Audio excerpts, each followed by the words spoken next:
인간은 본능적으로 자기 자신을 우선시합니다. 그러나 국가와 사회는 교육과 대중매체를 통해 개인들의 의식을 형성하고 통제합니다. 특정한 역사적 내러티브와 영웅서사, 국가적 정체성 등은 이러한 과정에서 만들어지며 개인은 이를 자발적으로 받아들인다고 믿게 됩니다. 그러나 이는 철저히 조작된 구조 안에서 발생하는 착각에 불과합니다. 예를 들어 국가대표 축구팀의 승리에 열광하는 것은 실제로 우리 삶을 크게 개선해 주지 않습니다. 손흥민이 몇 골을 넣든 대한민국이 월드컵에서 지든 이기든 우리 각자 개인과는 아무런 상관이 없는 일입니다. 승리에 열광하는 것은 실제로 우리의 문제를 해결해 주지 못하지만 그를 통해 차별당하고 고통받는 현실을 잊고 그들의 성공을 우리 것으로 여기게 할 뿐입니다. 그리고 그것은 영웅서사시로서 국사를 통해 끊임없이 교육이 되어집니다. 그리고 강화되어집니다. 이러한 감정적인 동일시는 정치적인 신념의 영역에서 그대로 작동이 되어집니다. 심리 사회적인 관점에서 볼 때 사람들은 정치적 신념이 자신이 만든 것이고 스스로 나는 주체적인 정치적인 판단을 내린다고 믿고 있지만요, 실제로는 이미 나와 상관없이 형성된 신념과 사회적 프레임 안에서 사고하는 경우가 허다할 뿐입니다. 쉽게 말해 자기 생각이 아니라 누군가가 의도적으로 조작한 생각을 그대로 내가 따르고 있든지 선동당하고 있다는 겁니다. 그런데 그게 내 거라고 느끼는 거지요. 문제는 이러한 과정에서 무식한 소신주의자가 많이 양산된다는 점입니다. 내가 믿는 것은 옳고 상대방은 틀렸다고 확신한 채 상대를 악마화하는 겁니다. 중요한 것은 상대방을 악마화할수록 본인 자신이 악으로 인해 황폐해지고 있다는 겁니다. 오늘날은 이러한 현상이 SNS와 알고리즘의 영향으로 더욱 견고해지고 있습니다. 디지털 환경에서 자신이 선호하는 정보만을 접하고 자신의 신념을 강화해주는 콘텐츠만을 소비하게 됩니다. 이로 인해 상대의 진영을 이해할 기회는 갈수록 줄어들고 결국 서로를 합리적 근거를 가진 반대편이 아니라 없애야 할 적으로 바라보게 됩니다.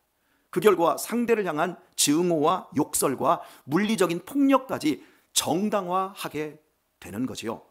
나는 지금 어떤 정치 이념의 진영에 있습니까? 저와 여러분은 순수한 나입니까? 나는 편향되지 않은 상식과 자유를 가진 한 개인으로 하나님께서 기뻐하시는 진리편에서 평화를 만들며 살고 있습니까? 6월절 엿새 전 주님께서는 베다니에 도착하셔서 마리아의 향유를 받으셨습니다. 베다니는 예루살렘에서 도보로 20분 거리에 있었기에 주님께서 올라오신다라는 소식은 삽시간에 퍼졌고 많은 사람들이 몰려들어 예수님과 죽었다가 다시 살아난 나사로를 보고자 했습니다. 그러나 예수님을 잡아 죽이기로 이미 결정해 놓았던 대제사장들은 더 나아가 나사로까지 죽이기로 모의했습니다. 죽었던 나사로가 살아있는 한 예수님의 인기는 더욱 높아질 것이기 때문이었고 자기들의 입지는 좁아질 것이기 때문이었습니다. 예수님과 나사로를 죽이기로 모의한 자들은 인간이기를 포기한 살인 청부업자들이 아니었습니다. 사회의 암적인 존재인 조직폭력배들도 아니었습니다. 그들은 대제사장들이었습니다. 대제사장은 유대교의 가장 높은 종교 지도자로 성전에서 하나님과 백성 사이의 중재자 역할을 수행했습니다. 대제사장은 성전에서 제사를 집례할 뿐만 아니라 지성소에 들어가 백성의 죄를 속죄하는 하나님의 종들이었습니다. 또한 유대인들의 최고 법정이자 의회인 산헤드린 공회의 의장도 맡았습니다. 우리나라의 국회의장과 헌법재판소, 대법원장 이 정도이죠. 모든 걸 다 가진 사람이에요. 이렇듯 대제사장은 종교적으로 정치적으로 이스라엘에서 가장 중요한 지도자의 위치에 있는 최고의 권력자였습니다. 대제사장의 임기는 종신직이었으나 예수님 시대에는 정치적 부침에 의해 은퇴한 대제사장들이 여러 명이 존재했습니다. 대제사장들은 자타가 공인하고 존경받는 하나님의 대변자이자 진리와 평화와 법을 수호하는 사람들이었습니다. 그런데 어떻게 하나님의 아들이신 예수 그리스도와 그분에 의해 다시 살아난 나사로를 악의 축으로 규정을 해버리고 동시에 죽여버릴 것을 결의한 것입니까? 프랑스 철학자 미셸 푸코는 진리는 단순한 사실이 아니라 다양한 형태의 틀의 통제에서 비롯된 것이기에 진리는 권력과 결합되어 있으며 권력 효과를 향유한다고 주장했습니다. 어려운 말이니까 다시 한번 하지요. 진리는 단순한 사실이 아니라 다양한 형태의 통제에서 비롯된 것이기에 진리는 권력과 결합되어 있으며 권력 효과를 향유한다고 주장했습니다. 이것이 보통 무슨 말인지 모르기 때문에 쉽게 제가 설명을 해보겠습니다. 삼위일체 하나님과 복음이 우리에게 가져다주는 진리는 사실이 아니라 저 같은 목사들이 다른 인간들을 통제하고 관리하기 위해 만들어낸 권력이라는 겁니다. 그래서 종교적 진리를 지키는 자리에 있고 그 진리를 말하는 자들은 권력을 쥐고 자기의 기득권을 지키기 위해 있지도 않은 진리를 들먹거리며 거짓된 행동을 하고 있다는 겁니다. 즉 복음에 약속된 하나님의 구원과 영원한 생명, 자녀된 권세, 천국을 소망을, 이런 모든 복음을 전하는 이것들이 결국 자기 권력을 강화하는 수단에 불과하다는 겁니다. 심하게 말하면 우리 구주 예수님의 죽음과 부활로 말미암은 대속으로 제가 목사가 여러분에게 사기를 치고 있다는 겁니다. 이게 미셀 푸코의 주장입니다. 어떻습니까? 제가 여러분에게 있지도 않은 진리를 들먹이며 여러분을 제 권력 아래 두고 통제하는 것입니까? 여러분은 저희의 권력적인 프레임에 쇠뇌되어 누군가를 적으로 간주하고 증오심을 키워가고 있습니까? 우리 사회의 극단적인 대립값 속에서 제가 성경을 운운하며 어느 편에 서야 한다고 설교했고 어느 편을 죽여야 된다고 제가 여러분에게 설득했습니까? 예수님을 믿음으로 죄와 사망에서 구원받는 복음은 객관적인 진리이자 우리의 이 세상 그 어떤 것보다 큽니다. 인간의 가장 근본적인 죄와 죽음의 문제를 해결해 주는 복음 위에, 그 위에 설 수 있는 것은 이 세상에 아무것도 존재하지 않습니다. 복음은 진보에 속할 수도 있고요, 보수에 속할 수도 있는 것이 아닙니다. 다시 한번요.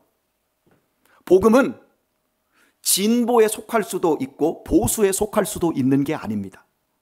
정치 이념이 복음보다 크지 않다라는 말입니다. 이해하셨습니까? 예. 이념은 인간이 만들어내고 사라지고 또다시 만들고 사라지고 그 이념을 추구하던 자들도 사라지고 교체됩니다. 5.16, 12.12 무시무시한 권력자들과 그 체제, 6.29와 문민정부, 열린정부의 권력자들과 그 체제 다 지나갔습니다. 그러나 복음은 영원합니다. 사람이 죄와 죽음에서 구원을 얻고 영원한 생명을 얻는 복음은 하나님의 작품입니다. 그러므로 진보와 보수 역시 영원한 복음에 속한 것입니다. 진보 안에 복음이 속하는 것도 아니고 보수 안에 복음이 들어가는 것도 아니고 영원한 복음 안에 진보와 보수가 들어가는 겁니다. 진보주의자들도 예수님을 믿어야 되고 믿을 수 있습니다. 예. 보수주의자들도 예수님을 믿어야 되고 믿을 수 있습니다. 그래야만 죄에서 죽음에서 구원받을 수 있습니다. 진보도 예수님이 필요하고 보수도 예수님이 필요합니다. 예수님 복음 안에서는 신분과 지위, 이념과 사상, 체제 그 어떤 것도 문제될 것은 없습니다. 교회는 진리이신 하나님을 부정하지만 않는다면 모두가 평화롭게 공존하며 사랑할 수 있는 세상에서 유일한 곳입니다. 이해하셨습니까? 그런데 어째서 우리 한국교회는 현재 교회들이 세상을 아우르고 화합하고 치유하기는커녕 도리어 여의도파와 광화문파가 나뉘어 증오와 욕설로 서로를 공격하고 있는 것입니까? 어째서 신학교에서까지 나라를 위하고 미래를 위한다는 명분을 가지고 특정 정치인을 지지하고 반대하는 쪽에 서고 반대편에 있는 사람들을 향해 폭력적 발언을 쏟아내고 있는 것입니까? 복음을 사유화했기 때문입니다. 감히 정치 이념 아래 복음을 가두어 두었기 때문입니다. 이런 현실이니 푸코의 제자들인 무신론적 지성인들이 한국 교회가 권력 노름을 하고 있다고 비판하지 않겠습니까? 비판이 무서운 것이 아닙니다. 세상의 그 어떤 것보다도 귀한 복음이 객관적이고 실제적인 진리가 아닌 권력 헤게모니로 전락하고 그 복음을 증거하는 교회가 사이비가 되어 더 이상 빛과 소금의 역할을 할 수 없게 만드는 것이 무서운 일입니다. 이것이야말로 복음의 권력화이며 예수님을 죽이려 했던 대제사장들의 모습이 오늘 우리 안에서도 반복되고 있는 겁니다. 1984년 미국 장로교회 총회에서 리차드 헬버슨 목사는 설교 중에 이런 말을 했습니다. 처음에 초대교회는 살아계신 그리스도를 중심에 모신 사랑과 헌신적 교제 모임이었다. 그 후 교회는 그리스로 이동하여 철학이 되었고, 로마로 옮겨가서는 제도가 되었다. 유럽으로 넘어가서는 문화가 되었고, 마침내 미국으로 건너와서는 기업이 되었다. 참으로 탁월한 통찰이라고 여겨집니다. 처음에 초대교회는 살아계신 그리스도, 부활하신 그리스도를 중심에 모신 사람들의 사랑과 헌신적인 교제 모임이었습니다. 밥상 공동체였습니다. 함께 소유를 함께 나누며 슬픔과 기쁨을 함께 어우르는 교제 모임이었습니다. 그런데 교회가 그리스도로 이동하더니 철학으로 말미암아 사유화되었고, 로마로 옮겨가서는 제도로 묶여버렸고, 유럽으로 넘어가서는 하나의 그냥 문화가 되어버렸습니다.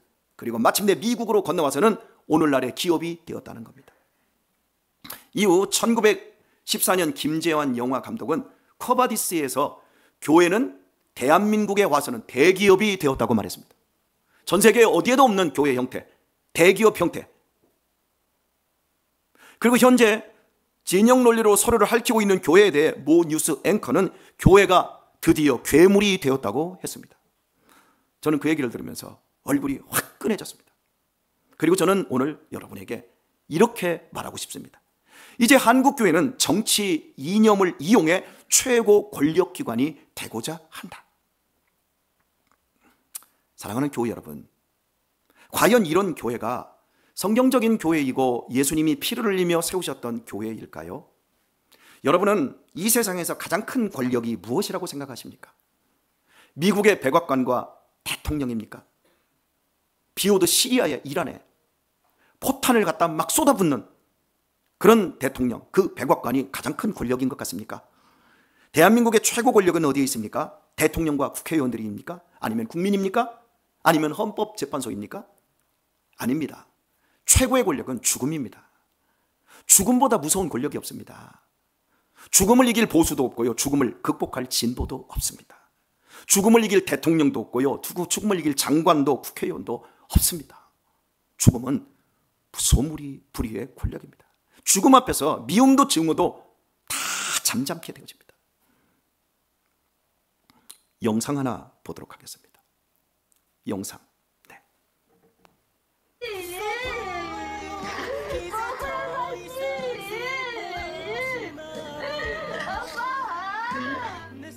할머니는 이제 조금씩 할아버지의 옷들을 불에 태웁니다.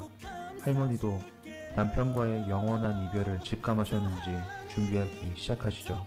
내가 금방 못 가거든. 할아버지 데려와요. 아내가 참아왔던 눈물을 흩뜨렸을 때 할아버지의 눈에서도 아내 혼자 남겨둬야만 하는 것에 대한 미안함의 눈물이 흐릅니다. 할아버지는 아내에게 함께 숨을 마치자고 약속했었지만 그 약속을 지키지 못할 것 같은 이 사실에 가슴이 사무치는 슬픔이 찾아옵니다. 결국 할아버지는 그렇게 돌아가셨습니다. 사랑하는 내님아, 나 없어도 울지 말라는 말도 해주지 못한 채 그렇게 말이죠.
죽음이 멀리 있는 것 같지만 일단 죽음이 시작되면 빛의 속도로 달려와 숨통을 끊어놓습니다. 아까 그 할아버지 할머니 연세 몇 살로 보이죠? 여러분이 느끼기에 100살 가까워 보이죠? 80 간 넘은 분들입니다. 여기 우리 신학식 집사님, 지금 우리가 단백질 섭취와 의료 혜택이 좋으니까요, 멀리 있는 것 같지요? 얼마 안 남았어요. 죽음은 이념과 공로와 처지와 상황을 전혀 고려하지 않고 거침없이 생을 끝장내버립니다. 가장으로서 작은 권력을 가졌던, 대통령으로 한 나라의 권력을 가졌던, 결국 빈자리일 뿐이고 거쳐가는 거예요. 금주의 현재의 대통령이 그 자리를 지키는 결정이 나든 쫓겨나든 결국 빈자리이고 아무것도 바뀌는 건 없어요. 여러분은 휘둘리지 않았으면 좋겠습니다. 어떻게 결정나든 분노하지도 말고 기뻐하지도 마십시오. 인간은 누구든 죽음의 밥일 뿐입니다. 누구를 의지하고 누구를 소망합니까? 다 죽음과 함께 사라질 먼지에 불과한 것이 인간인데요. 그리고 이 세상은 하나님의 뜻대로 움직이는데요. 죽음에서 웃을 수 있고 이 죽음 앞에서 승리할 수 있는 권력을 죽음을 이기고 부활하신 예수님 한 분뿐입니다. 그 존귀하신 예수님을 믿는 것만이 죽음을 이기는 일입니다. 교회는 바로 이 복음을 보배와 핵심으로 붙잡고 있는 곳입니다. 그러므로 교회는 결코 권력과 결합하여 특정 이념을 지지하며 자기 이익을 위한 도구로 사용되어서는 안 되는 거예요. 그게 애국이라 할지라도. 오히려 복음은 우리로 하여금 자기를 부인하고 자신을 내려놓으며 섬김과 희생의 자리로 나아가도록 부르고 있습니다. 그러하기에 교회 안에서 세상과 똑같이 대립각을 세우는 것은 자기를 부인하거나 내려놓는 것도 아니고 섬김과 희생의 자리로 나아가는 것도 아닙니다. 도리어 상대를 죽이려는 대제사장들과 같은 권력적 행동에 불과합니다.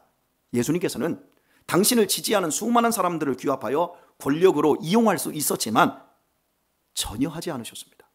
당신을 비우고 오직 12명의 제자들과 생명 공동체가 되어 교제하며 끝까지 사랑하시며 묵묵히 십자가의 길로 나아가 당신을 죽이는 자들까지 용서해달라고 기도하셨습니다. 어떤 진영 논리와 감정의 요동에도 주님은 흔들리지 않으셨습니다. 예수님의 12명의 제자 공동체는 모두가 똑같은 출신과 성향의 사람들이 아니었습니다. 각양각색의 사람들이었지만 너무나 이질적인 두 사람이 있었습니다. 민족을 배반한 매국노인 세리 마태가 있었고 열혈당원 즉 무장투쟁으로 독립운동을 하던 나라를 되찾으려던 시몬이 있었습니다. 열혈당원들은요 로마의 빌부터 먹고 사는 매국노들을 거리에서 지나가다가요 칼로 푹 찌르고 그냥 갔습니다. 그런데 이렇게 이질적인 서로가 원수인 사람들까지 예수님 안에서 한 형제가 되었습니다. 바로 죽음이라는 최고의 권력보다 더 큰 예수님이 그들의 주인이 되어 주셨기 때문이었습니다. 그들은 직접 죽음보다 더 큰 예수님의 사랑의 삶을 보았고요. 죽은 지 3일 후 다시 살아나신 예수님을 정말 보았습니다. 그 진리를 보고 경험했기에 그들이 섬긴 초대 교회는 사랑과 헌신적인 교제의 모임인 참 교회가 될 수 있었던 것입니다. 이렇게 이질적임에도 불구하고 그들은 서로를 내 몸처럼 사랑했던 겁니다. 주님께서는 마태복음 16장 24절에서 이렇게 말씀하셨습니다. 나를 따라오려거든 자기를 부인하고 자기 십자가를 지고 나를 쫓아야 한다. 주 안에서 사랑하는 교회 여러분, 나는 주님의 제자 맞습니까? 주님의 십자가와 부활의 대속으로 구원 받았습니까? 주님께서 나의 생명의 주인 되십니까? 나는 죽어도 주님의 손에 잡혀 천국 가게 될 줄 믿습니까? 그렇다면 우리의 삶은 이러해야 합니다. 보수와 진보를 버리지 마십시오. 여러분이 보수입니까? 보수를 버리지 마세요. 여러분이 진보입니까? 진보를 버리지 마세요. 여러분이 선택한 정치 이념 그 진영의 길은 옳습니다. 그러니 보수가 진보가 될 필요도 없고 진보가 보수가 될 필요도 없습니다. 아직도 제가 이렇게 말하는데 무슨 말이야? 저 진보 쟤네들이 변해야 돼. 아이 무슨 말이야? 저 꼴통 보수 저 사람들이 변해야 돼. 여러분 이러지 말란 말이에요. 보수가 진보가 될 필요도 없고 진보가 보수가 될 필요도 없습니다. 자신의 길을 묵묵히 가십시오. 그러나 나와 함께 주님 안에서 한 몸을 이룬 교인이 다른 진영에 있다고 비판하거나 비웃지 마세요. 절대 미워하지 마세요. 그냥 인정해 주세요. 서로 다칠까 봐 공격받을까 봐 쉬쉬하지도 마세요. 나는 보수야. 넌 진보니? 우리 멋지게 동행하며 죽음을 넘어 천국까지 함께 가보자. 이렇게 서슴없이 말해도 우리 안에서 탁 하고 막히거나 그 상대방에 대해서 미움의 마음이 들끓지 않는 자리까지 우리가 나가야 합니다. 서로를 이해하고 다름을 인정하며 사랑으로 하나 되는 것이야말로 참된 복음의 정신이고 그것이 참된 교회입니다.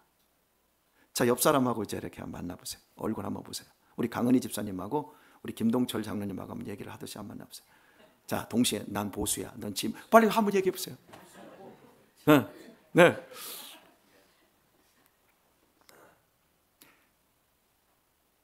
아무렇지도 않아야 됩니다.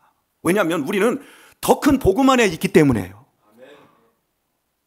우리 목사님들도 이게 잘 안 돼요.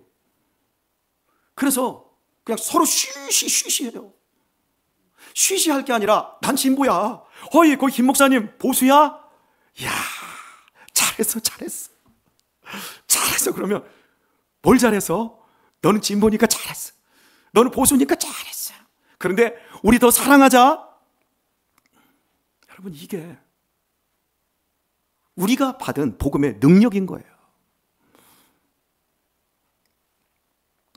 오늘의 말씀을 맺겠습니다. 우리의 신앙이 예수님을 죽이려 했던 대제사장들의 모습과 얼마나 닮아갈 수 있는지 오늘 깊이 성찰하는 말씀을 들었습니다.